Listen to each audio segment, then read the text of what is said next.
Tero, brother, welcome to the Keto Camp podcast, my friend. Thanks for having me on. I'm excited to be here. I'm excited to chat with you. We're having a brief conversation before I hit record.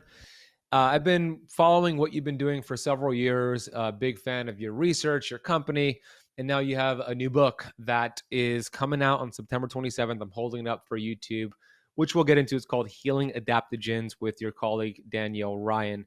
I read the book to get ready for this conversation. Your team gave me an advance copy, and I love it. So for those who are listening and watching, we're going to geek out on mushrooms, hormesis, anti-nutrients, the do's and don'ts of mushrooms, and so much more.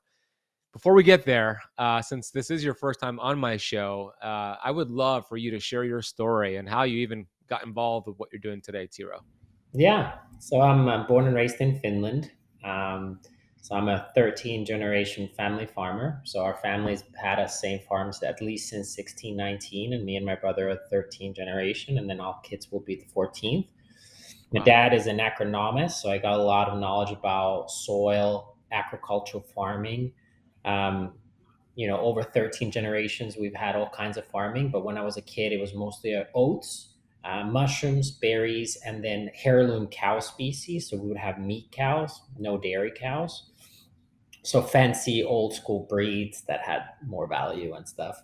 And then my mom taught physiology and anatomy, so I learned about nutrition from her. I went to myself study chemistry and nutrition. I started working with professional athletes coaching nutrition about 20 years ago, and about 15 years ago discovered a rare fungi and won this innovation award with my friend. And then about 10 years I've been being the founder and CEO of a company called Four Sigmatic, which is one of the leading kind of mushroom adaptogen brands. And I've written a few books before, and yeah, I think that's a short overview. So what got you excited about mushrooms? I mean, studying health and nutrition, physiology, working with athletes, there's so many different directions you could have went into. You could have went into hyperbaric oxygen therapy, photobiomodulation, and all these different amazing things. But what really excited you about mushrooms to dive deep and become known as, the mushroom guy, if you will? Yeah, I didn't plan that at all. It's not like as a kid. I mean, I enjoyed mushrooms, and it was one of my father's favorite foods, and they're very magical and unique, and we have a long history with them. But it was not like, oh, I'll be the mushroom guy at all. I actually loved wild berries way more as a kid for Mm. many reasons. But I think they chose me, and that sounds really woo woo. But few things to explain my point. One is that my main passion was in optimal human performance, right? So that was what I wanted. It's like for myself and my friend, is like, how are we smarter, faster, better, live longer? And I was looking at it through this level of systems. So as I studied chemistry and nutrition, there was a lot of focus on macronutrients and increasingly on micronutrients, vitamins and minerals. But I kind of quickly figured out that a lot of the secret sauce is around digestive systems, um, endocrine system, so hormones, and then nervous system and immune system. And wherever I looked, it was always came down to bacteria and fungi. And I felt that those were things that people didn't know almost anything about. I could meet top herbalists that knew so much about plants but had no clue about fungi, or I would meet top health experts and they didn't know about micro or mycobiome. And it was just an area where people didn't have knowledge. And the more I studied it, I realized that I know nothing. And it's one of those areas in life where the more you study, it just humbles you over and over again. And you start to figure out that we literally don't know much. And to me, that's just intellectually stimulating. And then later, obviously, after starting to work with them, it's just seeing people have profound effects in their life, like profound. So it's obviously been exciting because I've seen them fungi do their magic with so many millions of people, honestly, so far. Yeah, it's super cool. It's super cool to see that. And, I want my audience to really understand how mushrooms and adaptogenic compounds work in the body, right? And you mentioned in your book, I actually have this taken from your book for my notes. We need to become more adaptable and more anti-fragile. Like, to me, that means that goes along with that hormesis word, which we talk a lot about this show. What doesn't kill you makes you stronger, right? The right dose to make exercise, recovery, you get stronger. So how does this work in reference to taking and using these mushrooms? Yeah. So maybe a backstory will be helpful on the word. It's become very trendy as of late, but it might be helpful to understand.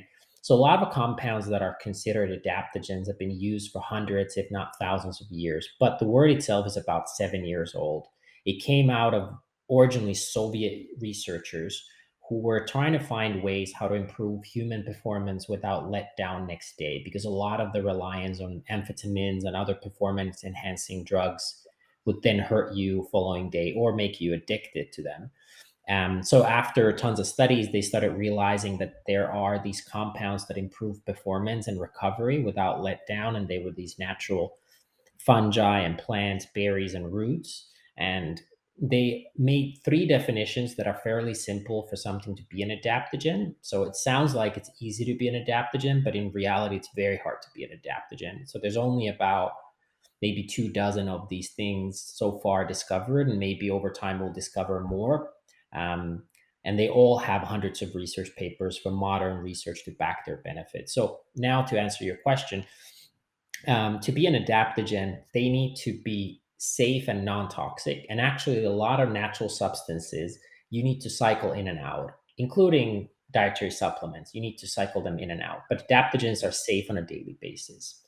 Well, so is dietary fiber. So there are other things. So then the next rule is that they have to restore balance in body, which is often done through different endocrine system or their circulatory system. So through the systems in the body instead of directly. And then finally, they need to be non-specific. Is where a lot of people lose you is usually a lot of things affect one part of the body versus adaptogens impact multiple parts of the body. So that means that they can be taken before a workout and after a workout, and the effects will be different. So I'll give you a couple actionable insights, because otherwise this sounds just all kinds of woo-woo and Yeah. multi-level marketing where they just promise all the health benefits in with this one pill. So cordyceps is one adaptogen, and modern studies show that increases VO2 max, so the maximum oxygen intake. Um, and the other studies show that it increases ATP, which is cellular energy. So assume that you have, let's say, 5 or 10% more oxygen in your body. What will happen in your body then? You will perform better in exercise. That's obvious. But you will actually recover faster as well. You probably sleep better. And by sleeping better, now you created a system where you're more recovered. Therefore, you have better cognitive function. So you're starting this positive cycle by increasing one of these systems, be it cellular energy, be it, energy production in general, and therefore you're benefiting from these. So to answer the question, they have different compounds that we can geek out next that trigger a systemic response in a body, and they're not like a protein or a fat or a mineral or vitamin, but there are things like polyphenols, or there are things that think of compounds like caffeine, but non-addictive, like things that improve systems in your body, but in a safe, non-toxic way. Got it. And just to be clear, so you said when you take supplements, and this is something that I teach all the time, when you take supplements, we want to rotate them. I always talk about supplement rotation and being really strategic with not taking the same supplement over and over and over. But did you say with adaptogenic herbs, you can take it over for a long period of time without the body kind of adapting to it? Is that what you said? Correct. Interesting. So if it's the same adaptogenic herb that you take for 60 days straight, there are no situations where the body will start to adapt, no pun intended, to taking that and get the effect is diminished. That doesn't happen. No. So there are certain benefits in your system, in your body, where you will eventually plateau. But from a point of safety, they're non-toxic and you're not going to build a load. But there are obviously like limits to progression. So there's, for example, a famous study on another adaptogen called lion's mane, where um, people with mild cognitive impairment, so people that had issues with their brain function, that did a memory game over 16 weeks. And every week after taking lion's mane, their performance improved. After 16 weeks, they were given a placebo without them knowing, and their performance dropped. But in this case, for 16 weeks consistently, their performance improved. But again, I mentioned things like VO2 max, and there is a point when your millimoles per kilogram is not going to improve anymore. So there will be plateaued benefits, but not a toxic load in a way of like, hey, it's not safe to take this anymore. Understood. That makes sense. So, with that being said, it would be a good idea to even use these cyclically. So your body could get the benefit, get off of it for a little bit, and then get the benefit again when you start taking it again. Maybe switch to different types of adaptogenic compounds. Yeah, and there's grouping. So, for example, fungi, that these adaptogenic mushrooms contain polysaccharides that improve your gut and immunity. And I recommend that every day from here to eternity, you will consume some of these polysaccharides for your gut and immunity. That being said, it doesn't need to come from the same thing. So, similar, think of like chlorophyll. Chlorophyll is amazing and it has all these health benefits, but you don't need to get the chlorophyll always from spinach, or you could get it from varied sources. Similar to things like if you're a carnivore and you want to consume certain compounds found in meat products, it doesn't mean you consume the same meat product over and over again. So you could rotate within these families, but the safety from addictive or toxic load point of view is not there. So Got it. No, that makes sense. That makes a lot of sense. And that's interesting about the cordyceps and the VO2 max ATP production. So, with cordyceps specifically, as it relates to exercise performance and recovery, what would be the best time to time that one? So that's actually a very interesting point that I don't see a lot of health and wellness people talk about, and especially not marketers, people who try to market a product. But I think it's very highly misunderstood is how long do you need to use something to reap benefits? Usually, people who are descriptive want to say is like, hey, how long should I take creatine, or how long should I take this and that, right? And the answer often is given something like, oh, it's always like 30 days or this and that. But the reality is that it depends on the desired benefits in your body system. So, what I'm saying is, let's say you have cognitive impairment or you have issues with your spine, eyes, brain recover really slowly, like really slowly. Years. If you have gut issues, if you have autoimmune issues, you might be on for a multi-year healing journey, like multi-year. So if somebody tells you that you can heal, autoimmune thing in a month or so, maybe you'll get relief, but you're not going Yeah. to heal a gut issue in a month. Like it's literally going to be years. But if you're Yeah. in a system like your skin heals itself in about 30 days, depending on age and genetics. So if you want to improve your skin, within a month, you'll have a completely new skin. So if you have a routine of hydration and this and that for your skin and beauty, you will reap benefits within roughly 30 days.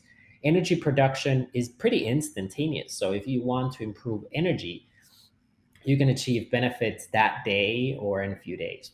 So back to cordyceps. Cordyceps has fundamentally two kinds of main benefits. There's a third one, which is immunity, but let's just focus on the two. One is energy production, ATP production. You will get those benefits pretty instantaneously. So let's take 30 minutes before workout, roughly. So 30 to 60 minutes pre-workout, you take cordyceps, you will feel energy by just having more efficient energy production in your cells. But VO2 max benefits are slower. So improving the lungs and their performance might take multiple weeks. And you don't need to do that pre workout. You could take it every morning and you could work out in the afternoon, but you probably have to be more consistent, anywhere from 2 to 4 to 6 to 8 weeks kind of programs to improve oxygen intake. So every day and week you'll be slightly better, but it will take you a few weeks to get a noticeable impact on your performance. And this same goes for all the adaptogens. I would ask yourself first, what is the body part or system you're trying to impact? How quickly does those cells replenish, or how quickly that body system operates?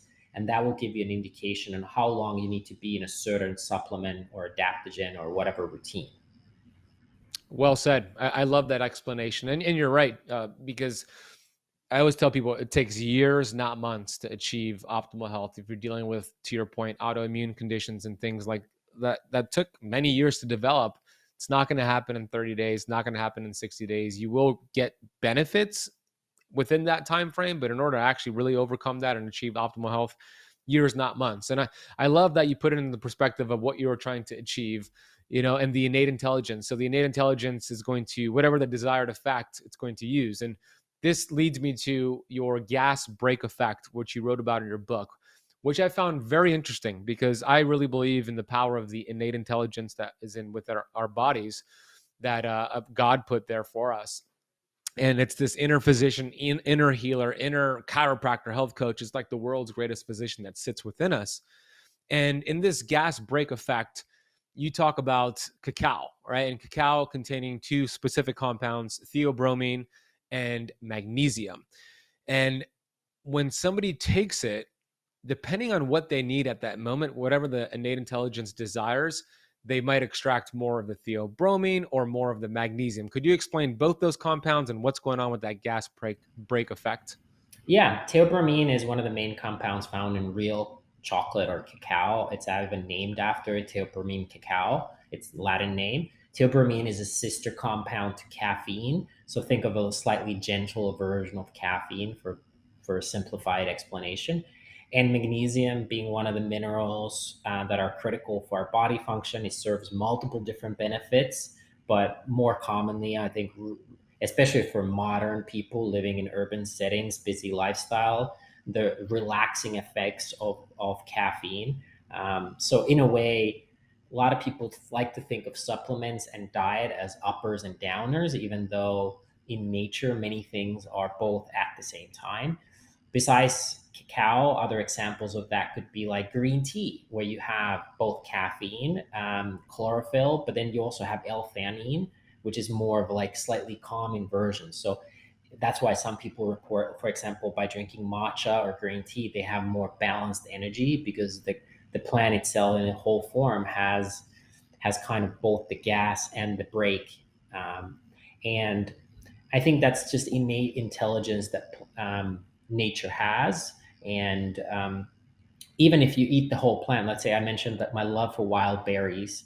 If you eat wild berries with the leaf, the blood sugar impact, even though in berries it's much smaller than in fruits and other carbohydrates, but if you eat the green leaf of the wild blueberry, it's even less. So in a way, it's like using the whole version of something. You have both offense and defense, and that often results into much more balanced energy and much more balanced performance versus the isolated compounds of pretty much anything. So Interesting. It's so incredible. You're right. The more that I learn as well, the more I'm just humbled and in awe of this incredible human body. It's just so sophisticated beyond comprehension.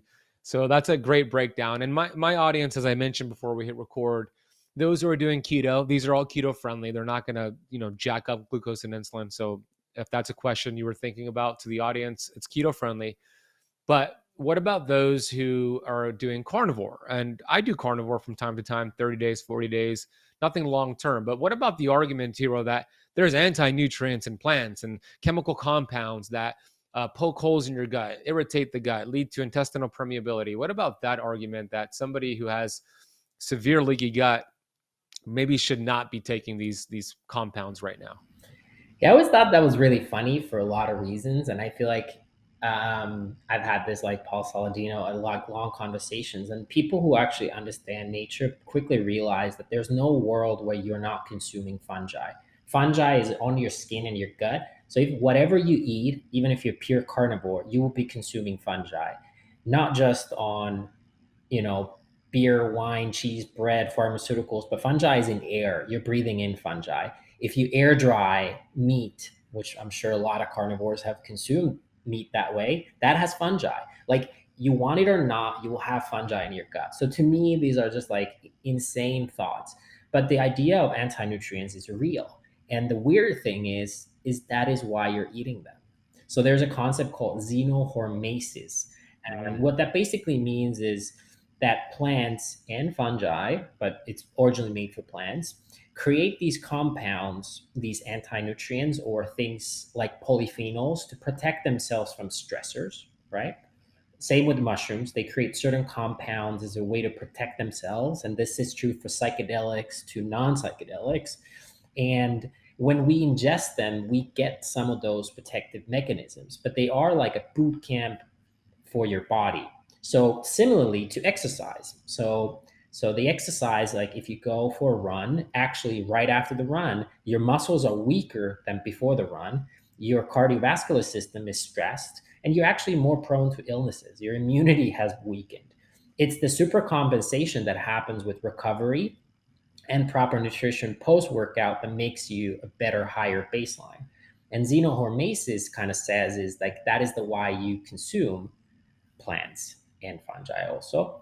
And you just need to know is where's your starting point, because like if you're really not in good shape, you shouldn't work out like an Olympic athlete. Let's just start there. You probably start by walking, you start by like proper calisthenics or body weight exercises, things like that. So let's just accept the fact that like not everybody trains the same way. You need to know what's your starting point. But the fact that, let's say, deadlift is used by pretty much all professional athletes, but you are not able to perform deadlift because you're in such bad shape with the proper form, or squat. Let's take even a better example, back squat. Back squat is universally as one of the best exercises one can do for various reasons. But you can't, your ankle mobility is not good enough. Your bone density is not good enough to do it properly weighted. Doesn't mean it's a bad exercise. So you got to first fix your gut. And for that, carnivore is a great launch point. But as you probably know, eventually probably you're going to need other forms of carbohydrates. On top of it, you're going to need to make yourself anti-fragile. You need to make yourself your gut. You could eat the worst weed and you'll be fine. And to get to that point is actually a much better indication of health. And I can talk about the science, how that works, but I think anecdotally, think of like a surfer who like eats pizza and pasta all the time and doesn't care about health foods. And then you go to a health food conference where everybody's obsessed with health. But the reality is that surfer is probably much more of a beacon of health. It's in vibrancy, is has higher ability to reproduce, like sexual health is higher. So there's a lot of these indications that where actually people who eat slightly less healthy are healthier because their body has been taught to resist it. Now there's a balance to everything. And when you would introduce plants, you wouldn't just introduce any plants. You would introduce very specific plants. And if you would introduce, let's say, I don't eat a lot of grains, but if I would eat grains, like there would be fermentation or soaking or cooking, that would be made to remove those anti-nutrients. Like if you want spinach, maybe you want to cook it, things like that. If you want vegetables or, um, plants, maybe fermenting them like sauerkraut or, kimchi or things like that, that are pickling, that are ways to improve their bioavailability. So I would never throw any food group under the bus just because an individual is not able to consume them today, but quality and preparation and individual needs are a factor if and when you can consume them. And with these adaptogens, they're pretty much calorically, there's no calories on almost any of them, just minor. They're like, be it like minor fatty acids and minor fibers, but things like turmeric, like they are the xenohormesis is really the turmeric, curcumin is actually a stressor to your body. Combine that with black pepper, piperin, and they together push your body like a workout internally. And then after it, your baseline is better and your inflammation goes down and your gut is better. So it's a good thing to know, but not to fear, just to be mindful of it and adjust to your current level, particularly your digestive tract. You explained that very well. I'm on the same page of what you just shared, and that's exactly what I share. And I've had this conversation with Paul Saladino as well a couple of times. It's xenohormesis. It's a stress to your body that you explain your body adapts to. And I love the comparison between somebody who's a couch potato that wants to go work out. They wouldn't just go into a marathon or a CrossFit workout. They would start to train, right? So maybe right now, if you have really severe autoimmune disease or severe leaky gut and your gut is really compromised, doing some carnivore for 30, 60 days, a short period of time, as you work on your gut and do things to get to the root cause of what caused it. And then you start to put the training wheels on, right? You start to work on ankle mobility. So you start to maybe have like an avocado. Maybe you have some reishi mushroom. Maybe you have something and see how your body responds. Here's how you know if your gut is severely um, disrupted. I mean, you eat food, post-nasal drip, joint pain, maybe you get styes in your eyes from like too many oxalates. I mean, you know if your gut is compromised, you have indigestion, acid reflux, protein sits in your gut. So work on that gut, but we don't run away from plants. We don't run away from these compounds because, like, to your point, we've been having them forever. Like, this is not something you just run away from. Carnivore is a short-term tool as you work on your gut and then reintroduce them back in. Here's how I coach people on how to reintroduce it back in, and I want to get your thoughts on this. Let's say somebody has done carnivore for 60 days. They did some things to maybe bring candida down, introduce healthy bacteria like probiotics, and now they're ready to bring in some plants. I always tell them to introduce one non-carnivore food at a time for 4 days and see how their body responds. And then if their body responds well, meaning no symptoms started up in 4 days, a second one, and then a third one after 8 days, etc. Because what I've seen is that a symptom can manifest 3 or 4 days later after they actually consume that plant toxin. So what do you think of that process of kind of getting yourself into that world of plants? It's literally the only way to be certain. There's other Mm, ways to do it, but to be certain, it both elimination and reintroduction is one plan at a time. And honestly, it gives you time to adjust and become stronger.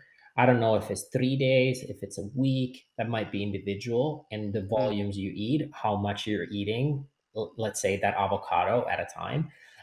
But I think once you get better at recognizing your body, you also start to spot symptoms when they're subtle. So I think the more you've done intuitive eating, which is such a buzzword, but the idea of like just kind of listening to your body.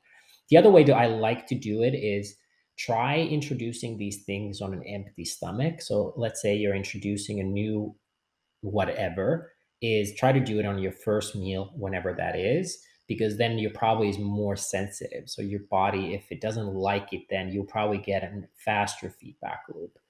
But I like the idea, and literally the only way to know for sure is this gradual one at a time progression. So I completely agree with you.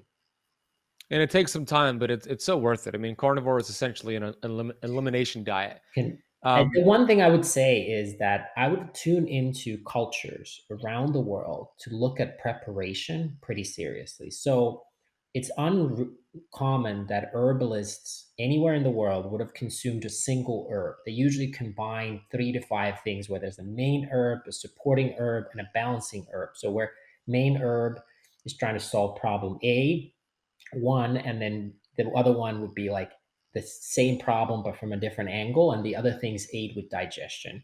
So I would, if you introduce stuff, I would consider things like black pepper and lemon and things that are more digestive for what you're consuming. So if you're introducing, avocado, maybe it could be avocado with spices, or like adding things that are supportive of whatever you're eating. And there's a lot of tips you can get from from other different cultures, how they're prepared, like garlic with sauteed spinach and olive oil or whatever it is. But like find those tips, because sometimes 1 plus 1 is 3 from an absorption and digestive part.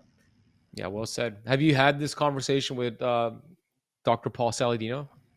Yeah, we we had this short conversation when he was pure carnivore at I was doing a podcast with Kyle Kingsbury, and we had a good chat. And he's super smart, and he knew that fungi are part of drying meats, and they're part of our gut. And it sounds like he's also had this epiphany, and I salute him a lot on being having something that works for you for a while, is being able to also know if it stops working for you. Like I've seen this a lot, that people get massive health benefits from a set diet at first for anywhere from 30 to 180 days, anywhere from vegan to carnivore. And there's a certain thing happening in your body, be it detoxification and this and gut or gut health, and then it stops working. So definitely tracking vitals like sleep quality, sexual health, skin, as like indicators that something is wrong, not right.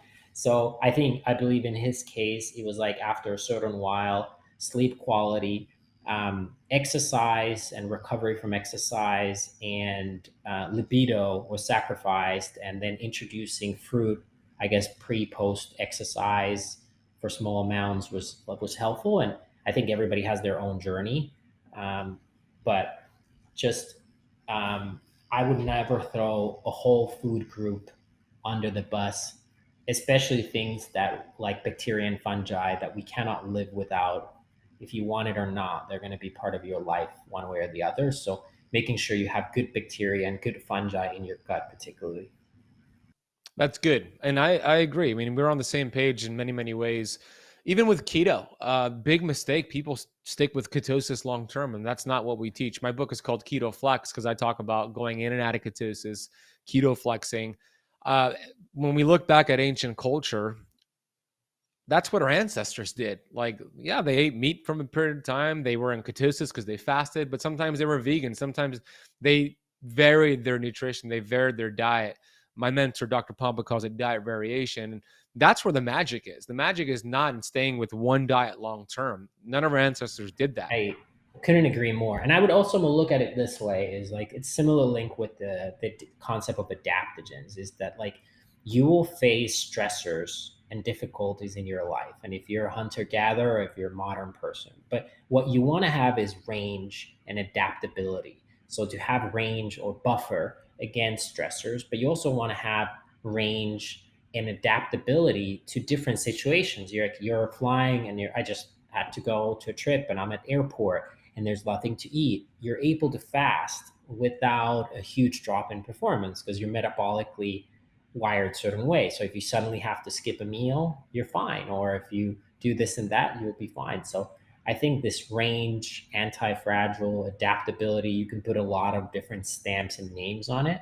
But honestly, it's just ability to work in an environment that is changing and sometimes out of your control, and you cannot control your environment at all times, and instead you got to be strong to kind of weather the storm. Well said. Speaking of stressors and a positive stressor, fasting, right? I love fasting, but the question that my audience is asking is, hey, if I put mushrooms in my coffee, if I put Four Sigmatic or whatever it is, mushrooms in my coffee, if I have these mushrooms in a fasted state, is that going to break my fast? That's a question I get all the time, but I want to hear your answer. So I find also this funny because the fasting is depends who defines fasting. There's fasting of certain foods. In a way, carnivore is a fast of plants. There's Fair fast point. that involve coffee and tea. There's water fast. There's even fast with no water. So what is the fast? But I guess like So, in this, water fasting, does it break a water fast? so I would say this way is if you want to do a pure fast and it's a water fast, then you're giving your liver full break and like you're processing nothing, then you should just consume water. Like people always like, I find people like, oh, I can have a little bit of green tea. Yes, it will not have an impact on green tea or black coffee or mushroom coffee. If you drink mushroom coffee black, will not have, like if you do a continuous glucose monitor, you're not going to see anything out of it. But if you're still having to process some of the compounds found in coffee or green tea, ECGC, and stuff like that, so I guess where you draw the line. Are you using fasting for glucose purposes and to starve your body, kind of like cleansing out certain cells? In that case, you're absolutely fine to consume um, mushrooms and extracts and adaptogens with your coffee or tea. But if you're going for a water fast, it will not spike your insulin, but you should just do water fast. So I would kind of pick a lane either way and then live with it. But the caloric impact is basically none, and it will not have an impact on your blood sugar, but it will be one more thing your body has to still digest, even though it doesn't really contain calories. That's exactly the way that I would explain it. What is your goal first and foremost? Are you doing fasting to lower insulin, lower glucose, to reverse type 2 diabetes, insulin resistance? If that's the primary goal, then having something like mushrooms and coffee during your fasting window, totally fine. Because as you mentioned, it's not going to spike glucose and insulin. It's going to help you drop those levels. It's a great crutch, if you will. if your goal is to really maximize the autophagy, the apoptosis, the innate intelligence just doing its thing during a fast, just water. Let the innate intelligence do its thing. So, what is your goal? And speaking of autophagy, which has kind of like been like a buzzword nowadays, isn't it? What are your favorite herbs or mushrooms or senolytics that help to actually increase autophagy? Any that come to mind for you? Yeah, I've used just a concept. I think supplements and pharmaceuticals are nice tools. So if you're on a biohacker, it's good to have a tool. I have a tool shed at my house. There's tools that I use. They make job easier.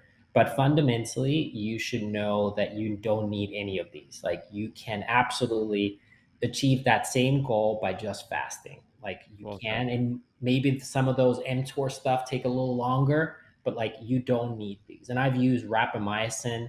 Um, there is wheat germ based products that have shown to do that. So supplements, spermidine is one that achieve it, and it's actually, although their spermidine is kind of a brand name that they've done studies, you can achieve those same thing because it is a wheat germ similar with these polysaccharides, very similar to fungi. So actually, like consuming these reishi extracts does very similar things as spermidine, although like there isn't like similar branded marketing content around it. So I think we'll see a lot of studies come out of that because it's kind of a trending, and the longevity funding is pretty good, and it didn't exist even 3, 4, 5 years ago. It's fairly recent, so I'm excited to see more research come out. But in concept, what you get with spermidine and rapamycin, you can get with top mushroom extracts. Interesting. Yeah, you well said. I mean, we could get all this for free with fasting, right? But if you want to Yes. be a biohacker and use some of your budget, these are some great tools. So spermidine, rapamycin, reishi. I've even experimented with oxaloacetate, Mhm. and I've interviewed Alan Cash about that. That could be something else you throw in there. What about things like green tea and resveratrol? Would you consider those as well, senolytics? Yeah, so huge fan of green tea, along with things like lemon, the most studied natural products for human health. So I guess technically tobacco and marijuana have the most studies, but out of like the non-intoxicated, green tea is probably the most studied food in the world for health purposes. And there's obviously a lot of reasons there. I mentioned besides caffeine, L-theanine, chlorophyll, the ECGCs, the catechins and their impact for cellular energy. I take it. I used to be on a huge matcha kick. Now lately, just been taking the supplement. So I actually think it's. I don't think it's a top 5 supplement for anyone. For some, it might be a top 10, but I think for everybody, it should be some sort of green tea or green tea supplement. I think it's a top 20 supplement for pretty much everyone. I think it's very versatile, very safe, very effective. Resveratrol, I think, is a little trickier. The compound itself is very interesting. I think it's somewhat too marketed.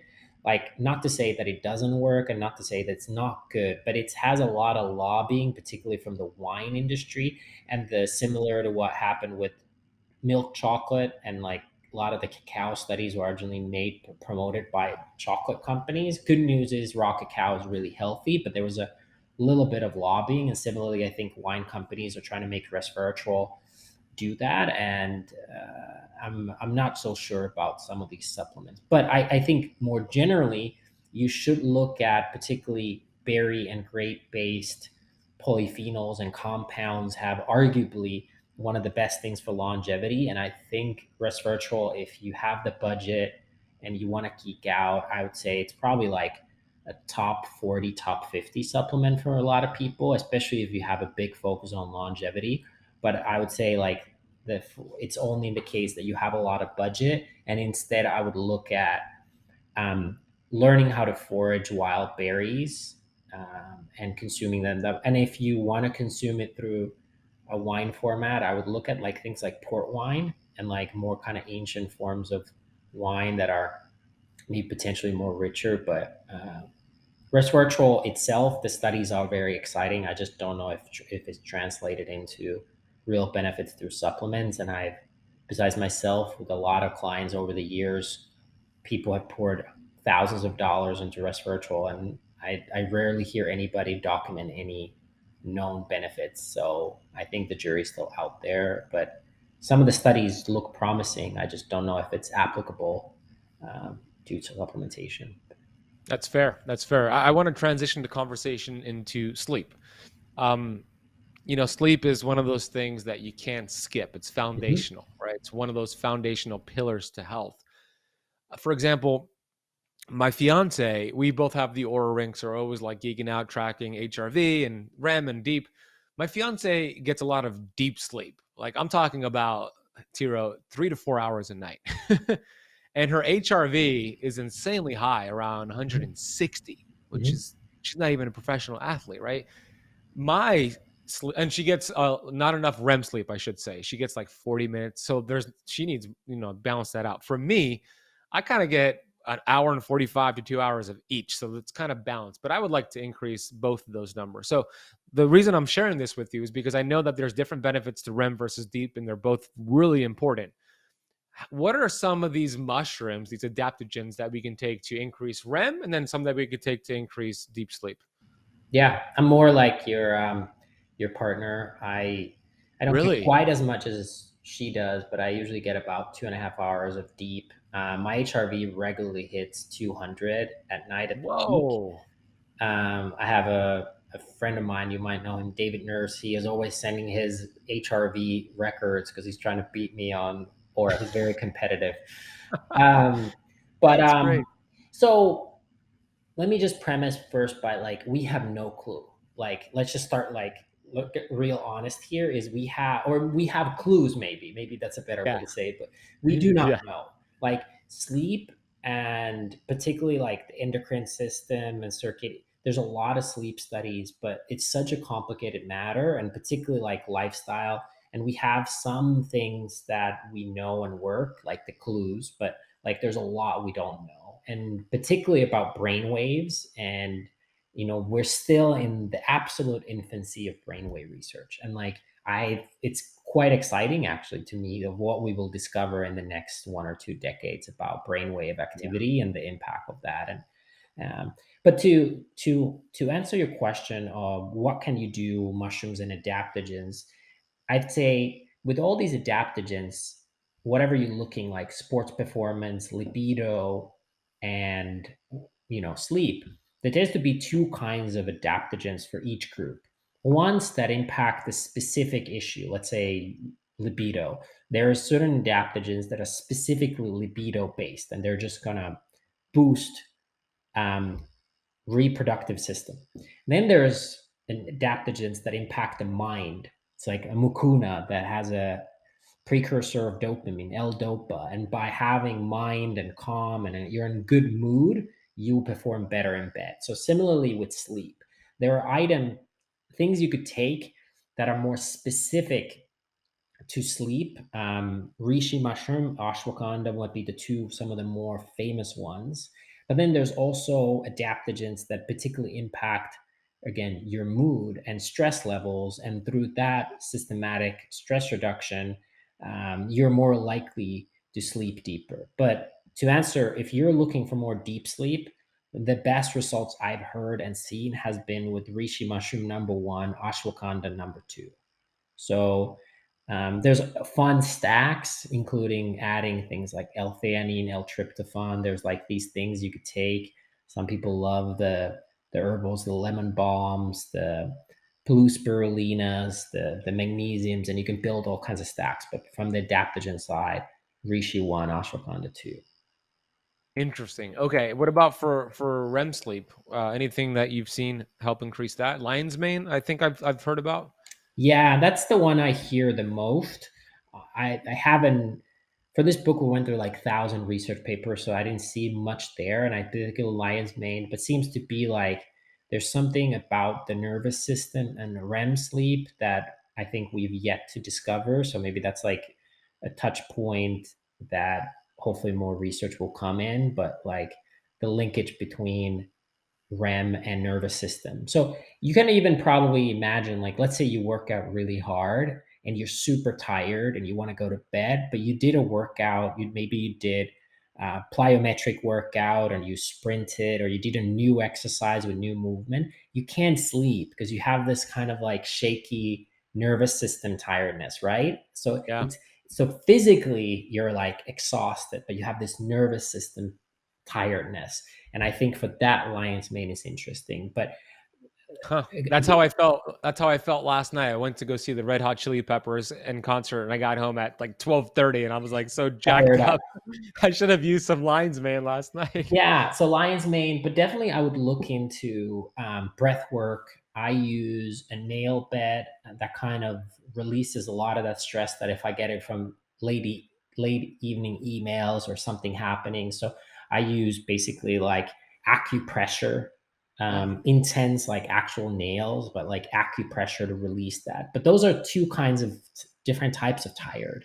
One is like a very much like, hey, I'm physically tired, and then the other one is um like this like nervous shakiness that you've been like stimulated too late. And I think light, obviously, like blue light is one of those factors that can compile with it, but I believe it's a lot around stimulation and sleep hygiene around night. yeah, it's good. I like that. Great suggestions. Great breath work, nail bed. I have one of those mats. It's inspiring me to use it again. I'm gonna experiment with Natasha, my fiance, right? She's getting about I think about 40 minutes of REM on average. I'm gonna give her some lion's mane before bed. So you tell me, what's the best way to kind of experiment with my fiance here? Should I do it 7 days in a row? How much should I give her? Like, what are some things I should do with her? Yeah, I mean, a lot of these studies are based on weight. So, like, you compare a certain dose to the body weight. Got it. But in general, I would say, like, you start with about 500 milligrams of lion's mane extract. Um, in that case, if she has a REM sleep, depending how sensitive she is, maybe you would combine that with, um, cacao with reishi or something like that. So combine the lion's mane with the cacao reishi type of product. Um, but if you straight up just want to do a pure experiment and hack, then 500 milligrams at night.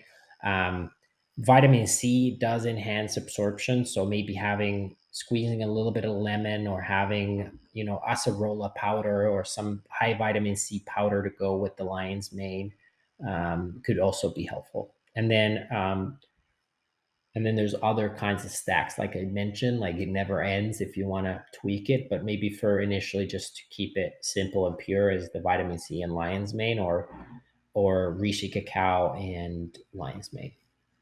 Awesome. That's helpful. I'll let you know how it goes. I think I'm going to just start with 7 days of 500 milligrams of the lion's mane, just to like isolate that one thing, see what happens, and then I might add the other stuff. So thank you for that. But I Last, say then go ahead. nervous system is quite complicated. So I said like we're early innings in brain research. It might be even earlier innings with nervous system, and like the Huh. impact of how our nervous system. So if the body has 11 main systems, like we're very familiar with the muscular system, we're fairly good with the circulatory system, we're good with the skeletal system.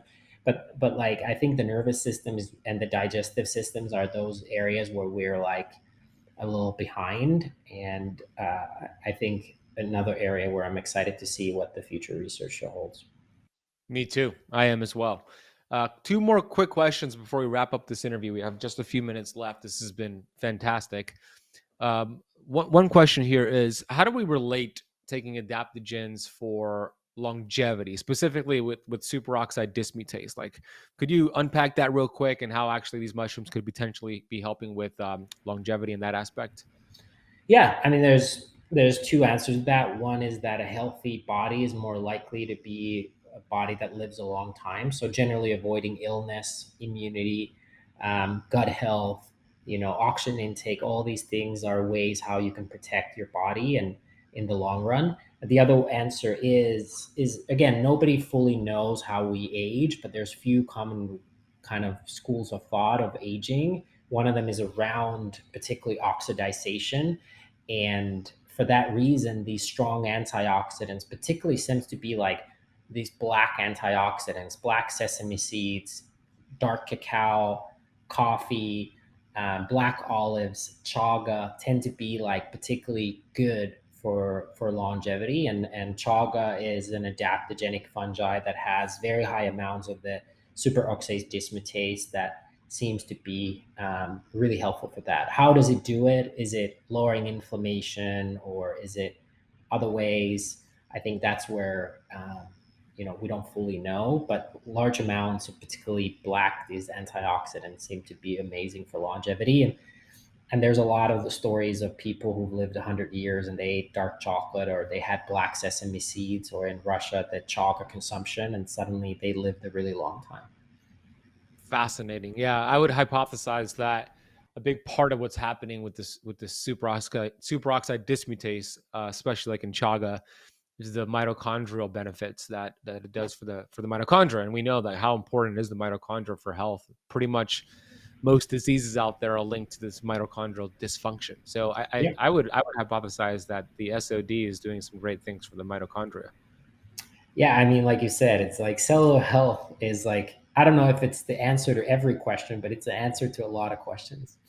Yeah, it sure is. And the final question I'm going to ask you is, I'm really huge on what I call vitamin G. I believe vitamin G is actually more powerful than adaptogenic herbs. Don't take offense to that, but vitamin G is gratitude, right? It's putting your body in a grateful state. So my question to you is, what are you grateful for today, Tiro?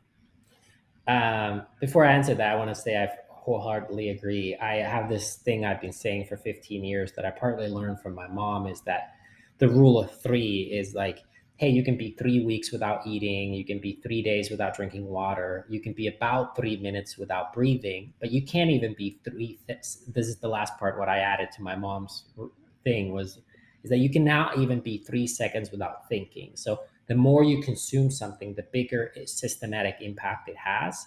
So in a way, hydration is more important than food. You could fast a long time, and then in a way, breathing is more important than hydration. And then finally, the black belt is your mind, and gratitude is obviously one of the tools of the black belts. Today, I'm super grateful for my son, who's a year and a half now. We're about to have our second kid, and there's just something that happens when kids learn how to speak and walk. And I bet they observe the world in many ways, but now they can start to communicate to you. And he starts speaking words and saying things. So whatever is happening in my life, when he comes to me or he sees a lion and he goes rawr, or whatever, it's so amazing. And it's a true testament to also evolution and how quickly we adapt and learn, but just brings me so much joy and gratitude to my life. And it's a real blessing every day to play with him. It's beautiful. Yeah, I could just feel how grateful you are about your son and what you just shared. And I love what you shared about, the mind being the black belt. Talk about it all the time. We know we have 60,000 thoughts per day, and gratitude is a great way to shift things in the direction we want. What we appreciate appreciates. It's a fact. It's a universal law. So your book is called Healing Adaptogens: The Definitive Guide to Using Super Herbs and Mushrooms for Your Body's Restoration, Defense, and Performance. For those watching on YouTube, this is what it looks like. It's going to be released on September 27th, 2022. Where's the best place for them to get the book, Tiro? It's sold wherever books are sold, in every Yeah. bookstore, hopefully. But I mean, a lot of people buy it on Amazon. So Amazon or your favorite bookstore. Awesome. And we'll put a link for different resources to get the book, different venues to get the book. And then if you want to check out Four Sigmatic, I use them all the time. I especially use your company, Four Sigmatic, when I'm traveling and I don't want to get pesticide laden coffee from Starbucks or Dunkin' Donuts. Like, I'll bring these packets and I'll go to Starbucks and I'll just get hot water and add the packets of Four Sigmatic. That's like my travel hack. We'll drop a link for Four Sigmatic down below, and we'll put all the notes down below. Where else would you like for them to check you out? Anywhere on social media? Yeah, I am not active on social media, but you can find me at I am Tero, Tero, at Instagram, and I post photos of my life and sometimes helpful content around health and wellness. But if you want health and wellness, Four Sigmatic, follow. And then if you want to follow a life of a food entrepreneur and his family, then I am Tero. Awesome. We'll put both of those down below. Go follow them. And Tero, I'm grateful for the conversation. I'm grateful for you, all your research, your work, your book, your company. And thank you for coming on the show today. Thanks. My honor.